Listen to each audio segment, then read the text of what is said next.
सुकून। मैं नहीं जानती कि मैं शादी के बाद कैसे घर बसाऊंगी, पर इतना है कि मैं वहाँ जाकर शायद एक जिंदा लाश बन जाऊंगी। नंदिनी, तू ऐसा क्यों बोल रही है? मैं जानती हूँ कि तू राहुल से प्यार करती थी और तू राहुल से शादी करना चाहती थी, लेकिन सच बात तो ये है कि तुझे अपने घर की इज्जत बचानी पड़ेगी, क्योंकि सभी को ये बात पता है कि तेरी बड़ी बहन कविता इस रिश्ते से नाखुश थी और जब शादी की डेट फिक्स हुई तो वो अपने बॉयफ्रेंड के साथ भाग गई। शायद उसके भागने की वजह से ही तेरी खुशियों की बलि चढ़ा दी गई। निशा की बात सुनकर नंदिनी एक लंबी सांस भरती है और उदास होते हुए निशा से कहती है, निशा, मैं नहीं जानती कि मैं अपनी बहन से कभी नफरत कर पाऊंगी भी या नहीं, पर सच तो ये है कि उसने अपने प्यार के लिए स्टैंड लिया है, क्योंकि मेरे घर वाले उसकी शादी जबरदस्ती करवा रहे थे। अगर आज वो स्टैंड ना लेती और जीजाजी से शादी करने को राजी हो जाती तो शायद आने वाले समय में मेरा भी यही हाल होता। मुझे कुछ समझ नहीं आ रहा निशा कि मैं क्या करूँ। अपने परिवार वालों को सही समझो या अपनी बहन को या अपनी किस्मत को, क्योंकि सच बात तो ये है कि जब घर वालों ने दीदी के रिश्ते को नहीं अपनाया था तो वो मेरे रिश्ते को क्यों ही अपनाते।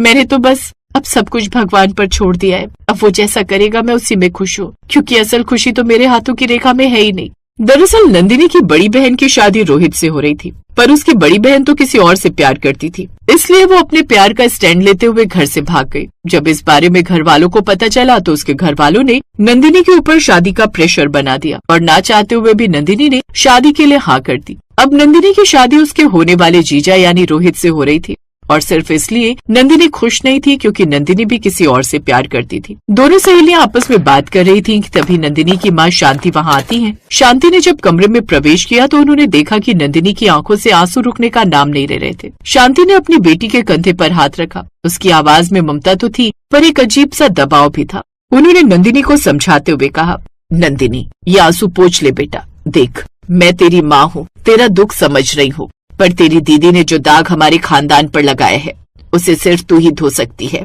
अगर आज ये शादी टूट गई तो तेरा बाप जिंदा नहीं बचेगा। माँ, आप सबको सिर्फ अपनी इज्जत की पड़ी है, मेरी पसंद का क्या? क्या आपको पता भी है कि मुझ पर क्या गुजर रही है? इज्जत ही सब कुछ होती है नंदिनी। एक बार शादी हो जाएगी तो सब ठीक हो जाएगा। अब जल्दी से तैयार हो जा, हल्दी का मुहूर्त निकला जा रहा है। शांति की बात सुनकर नंदिनी चुप हो गई, क्योंकि उसे पता था कि बहस करने का कोई फायदा नहीं है। शांति ने निशा को इशारा किया कि वो नंदिनी को लेकर नीचे आए। इशारा देकर शांति अब खुद बाहर चली जाती है। कुछ ही देर में निशा नंदिनी को तैयार कर नीचे ले जाती है, जहाँ नंदिनी और निशा देखते हैं कि नीचे आंगन में ढोलक की आवाज गूंज रही थी। पूरे घर को पीले और सफेद फूलों से सजाया गया था। ये सब देख नंदिनी एक लंबी सांस भरती है। तभी निशा नंदिनी को एक पीढ़े पर बिठाती है और नंदिनी के बैठते ही औरतें मंगल गीत गाना शुरू कर देती हैं। लेकिन नंदिनी को वो सब शोर लग रहा था। जब चाची और मौसियों ने उसे हल्दी लगाना शुरू किया